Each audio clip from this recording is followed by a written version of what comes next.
আসসালামু আলাইকুম। আপনারা সকলে কিবা আছেন? আমি আলহামদুলিল্লাহ আপনাকে দোয়াই ভালাই আছি। আজকে আবার এটা নিয়ে আসলাম নতুন একটা ব্লগ। আমার বেড়া আজকে স্কুলে যাওয়ার কারণে রেডি হইতাছে। সকাল কিন্তু আমার বেড়া খুবই ডাহাডাহি করেছি, কিন্তু বেড়া কোনোদিন উঠে না। উঠ রে বাপ, উঠ উঠ উঠ, সময় চলে যেতেছে। আমার বেড়ার আবার দিবাসাগার স্কুল, ওর এল্লাটা যাইতে লেট হয়, 12:30 থেকে স্কুল শুরু হয়। তো বেড়া তাড়াতাড়ি করে সব কাপড় চোপড় বাইকে দিয়েছিলাম, বেড়াই সব রেডি হলো। এখন তো আমিও রেডি হবো। আমার তো রেডি হওয়ার পালা, দেন বোরকা পিন দিল, তাও কত কিছু রেডি হওয়া লাগে। তারপরে বেড়া নাকি আজকে রেডি করছি নুডলস। তো আমার বেটার খুব ফেভারিট একটা খাবার নুডলস। নুডলস আমার বেটা পাইলে পরে মানে আর কোনটা লাগে না। তো আমার বেটার কারণে নুডলস রেডি করে বেগর টেগর গুছায় নিয়ে নিছি। আবার বেটার বই খাতা সবকিছুই গুছি গুছি দিছি। আপনারা সকলে সারাদিন কিভাবে বেড়াক নিয়ে, কিভাবে পোলাপান নিয়ে, সেলফেল নিয়ে কিভাবে থাকেন আমার সাথে শেয়ার করবেন, কমেন্ট করে কবেন যে আপনারা কিভাবে ফিরিয়ে চলাফেরা করেন। আমি অবশ্যই একটু গ্রামের মানুষ, জামালপুরের মানুষ, আমি তো এত কিছু করে পাই না। তাও আমি চেষ্টা করি আমার বেড়াটাকে সভ্য বানানোর কারণে। কি করবো, আমার বেড়াটা যে এত দুষ্ট দুষ্ট, এত দুষ্টেমি করে, তাও বললাম বলে বেড়া ভালা স্কুলত পড়ো, সেলা দুষ্টেমি কম কি করিস। এই ব্যাপার ইলা ভদ্র আছে। আমার বেড়া আবার স্কুলত গেলে একেবারে শান্ত হয়ে থাকে। মাঝে মাঝে মনটা চায় যে স্কুলতে থুয়ে আসি। স্কুলত গেলে মিস করে কাছে তিন ওর প্রশংসা শুনলে আমার মনটা যে কি কয়, বলে আহারে আমার বেড়াটা যদি বাসাতে বেঁকে থাকলে হয় একবার ঘম হয়ে থাকে।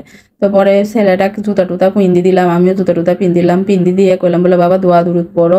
আমি আবার বের হওয়ার সময় দোয়া দুরুদ পড়ে আমার বেড়াটাকে দোয়া দুরুদ পড়াই। তো দোয়া দুরুদ পড়ি আমরা বের হলাম। বেড়া যায় তো লিফটের মধ্যে চাপ মারছে, আর লিফট উঠে গেছে উপরের তালাতে। আমি কম বাবা এটা তুমি কি করলা, উপরের তালায় যে উঠলো।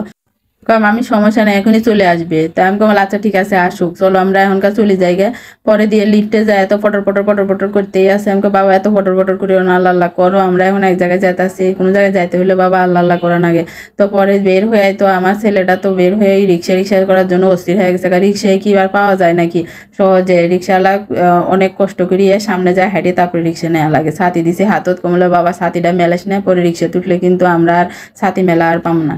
সেতুটি তো আমার বেটা মহা খুশি। দেন দুই মাও বেটা এলাটা সেলফি তুলবেন সি, ভিডিও করবেন সি। তো রিক্সাতে নামিয়ে রিক্সালাকে 20 টাকা দেন। আমি 20 টাকা তো দিব, ভাড়া তো 20 টাকা। পরে 20 টাকা দিয়ে রিক্সাতে নামিয়ে গেলাম। রিক্সাতে নামি তো বেটা আরো মেলা দূর যাওয়া নাগে, বুঝছেন? এক ফ্লাইওভার দিয়ে উঠিয়ে তার পাশে যাওয়া লাগে। আমার বেটাটার মেলা কষ্ট হয়ে যায়, সাদা ধবধবা বেটাটা আমার নাল ডিগডিগে হয়ে যায়। আচ্ছা কমলে বেটা কি আর করবে, জীবনে বড় হইতে হলে অনেক কষ্ট করতে হয়। তুমি আবার হবা পাইলট, পাইলট হলে তো আরো মেলা লেফলাইট করা নাগবো।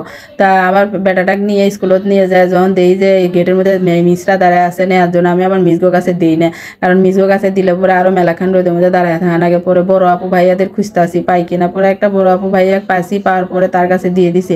পরে দিয়ে করলাম বলে বাবা তুমি বড় আপুর হাত ধরে যাবে, তুমি কিন্তু হাত ছাড়বা না, কারণ ক্লাসটা অনেক দূরে। এই জন্য বড় আপুর হাত ধরে যাবো, ওই ক্লাসে বড় আপু আবার বসায় দিয়ে দিব। আমার বেটা স্কুলে চলে গেছে আমার ভিডিও যদি আপনার কাছে ভালো থাকে লাগে থাকে অবশ্যই লাইক কমেন্ট শেয়ার করবেন, আর বেশি ভালো লাগে থাকলে সাবস্ক্রাইব করবেন। আজকে এই পর্যন্তই, আল্লাহ হাফেজ।